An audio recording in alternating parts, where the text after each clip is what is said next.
तो मैंने परसों आपको ये भी बताया था कि किस तरह मालाबार गोल्ड, जिसके कि मालिक हैं एमपी अहमद, वो पाकिस्तानी इन्फ्लुएंसर्स को लाके विज्ञापन करा रहे हैं। पाकिस्तान 14 अगस्त को पाकिस्तान का इंडिपेंडेंस डे सेलिब्रेट कर रहे हैं और पाकिस्तान के स्वतंत्रता दिवस पे विशेष स्कीम्स जारी कर रहे हैं। तो विजय पटेल नाम के एक सोशल मीडिया इन्फ्लुएंसर ने ये बातें आपके सामने रख दी। तो साहब ये जो अहमद साहब थे ये चले गए बॉम्बे हाई कोर्ट और बॉम्बे हाई कोर्ट ने आदेश किया कि विजय पटेल का जो अकाउंट है वो भारत में दिखाया ही ना जाए। वो अकाउंट भारत में बैन हो गया। किस बात पे? आप उन पाकिस्तानी इन्फ्लुएंसर्स को दिखा रहे हैं जो ऑपरेशन सिंदूर का मजाक बना रहे हैं, जो भारतीय सेना को कायर बता रहे हैं और उसको आपने अपने मॉडल बनाया है।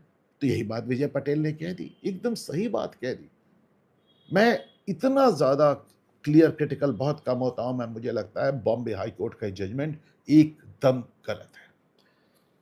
केरल का ये ग्रुप है, आपको मालूम है, मैंने आपको दिखाया था कि पैसे ये आपसे कमाते हैं। मैंने परसों आपको एक फ़ोटो दिखाया था। 30 स्कॉलरशिप 30 स्कॉलरशिप इन्होंने इश्यू की और 30 की 30 बच्चियाँ हिजाब पहने थी। बुर्का पहने थी, हिजाब नहीं बुर्का पहने थी। तो पैसे आपके लिए जा रहे हैं और कहाँ जा रहे हैं ये आप देख लें।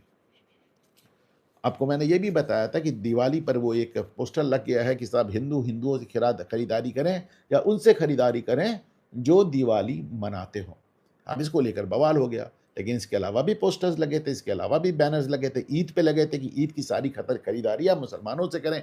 पर्चे व्हाट्सएप चल रहे थे, यहाँ तक कि कुछ सोशल मीडिया इन्फ्लुएंसर्स तो यहाँ तक कह रहे हैं, जो आज कह रहे हैं कि भाई मुसलमानों से भी खरीदारी करें। अब तक वो ये कह रहे थे कि भारतीय त्योहारों को भारत के बाहर बैन कर दिया जाना चाहिए। सोचें, इतना एक दोगलापन है। बहरहाल, एक मेरा सवाल इसमें और है, चलिए ईद, बकरीद और दिवाली और होली को जाने दें। साल के बाकी 361 दिन क्या होता है? ये सोचिए। जब आप कहते हैं कि हम सिर्फ हलाल प्रोडक्ट्स खरीदेंगे, तो क्या आप हिंदू प्रोडक्ट्स को बैन कर रहे हैं कि नहीं कर रहे हैं? जब आप कहते हैं हम सिर्फ हलाल दुकानों से खरीदेंगे, तो आप हिंदुओं के खिलाफ एक वित्तीय जिहाद कर रहे हैं या नहीं कर रहे हैं? तो भाई आप तो यहाँ नहीं, पूरे हर आदमी हलाल प्रोडक्ट्स लाने के लिए आपको बताया हलाल इकोनॉमी कैसी होती है। जब आप एक छोटा-सा एक कलम भी अगर हलाल आपने सरिया और कलम और सीमेंट तक हलाल घोषित कर दिया है, पैसा जाता है मुस्लिम संस्थाओं को, जमाते इस्लामी को जाता है और ऐसी संस्थाओं को जाता है जो आतंकवादियों का मुकदमा लड़ते हैं। तो मेरा कहना है कि साहब ये पोस्टर अभी होली दिवाली के ही नहीं है, ये देखो पोस्टर तो पूरे साल चलते रहते हैं।